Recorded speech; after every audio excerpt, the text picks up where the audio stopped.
ও কি ও গাড়িয়াল ভাই, আইসো আমরা চিলমারিতে যাই। আমি এসেছি এখন রমনাঘাট চিলমারি নদীবন্দর, চিলমারিতে, কুড়িগ্রাম জেলা, চিলমারি উপজেলা। এটা সুন্দর একটা নদীবন্দর। এটা আসুন আমরা দেখি।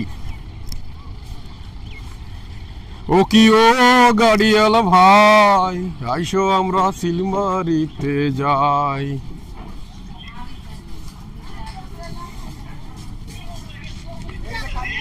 উত্তরবঙ্গের এটা হচ্ছে, এটা ব্রহ্মপুত্র নদী আমার নিজের চোখে দেখা এই প্রথম সৌভাগ্য হলো। এটা সেই চিলমারি বন্দর। এখান থেকে রৌমারি যাওয়া যায়। কোন কোন জায়গায় যাওয়া যায় ভাই এখান থেকে? হ্যাঁ, কোথায় কোথায়? রাজীবপুর, রৌমারি, রাজীবপুর, রৌমারি, বাংলা বাজার, আনন্দ বাজার যাওয়া যায়। ঢাকা যাওয়া যায়? হ্যাঁ, ঢাকা যাওয়া যায় সরাসরি। হ্যাঁ, ঢাকা এখান থেকে 3 ঘন্টা লাগে যাইতে, রৌমারি থেকে 3 ঘন্টা লাগে ভাই। ইয়ে করে রৌমারি যাওয়া লাগে, রৌমারি থেকে ঢাকা। এখান থেকে রৌমারি যাওয়ার পর ঢাকা যাওয়া যায়। দৃশ্যটা অসাধারণ দৃশ্য, চমৎকার দৃশ্য, দেখার মতো দৃশ্য ভাই। চরের বাদাম হয় না ভাই? এগুলো তো বাদাম।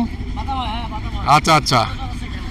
বর্ষার সিজনে প্রচুর পানি হয় এই নদীতে, আশেপাশে প্লাবিত হয়ে যায়। যত বড় বড় জাহাজ, আশেপাশের উপজেলা যাওয়ার একমাত্র মাধ্যমই নৌপথ।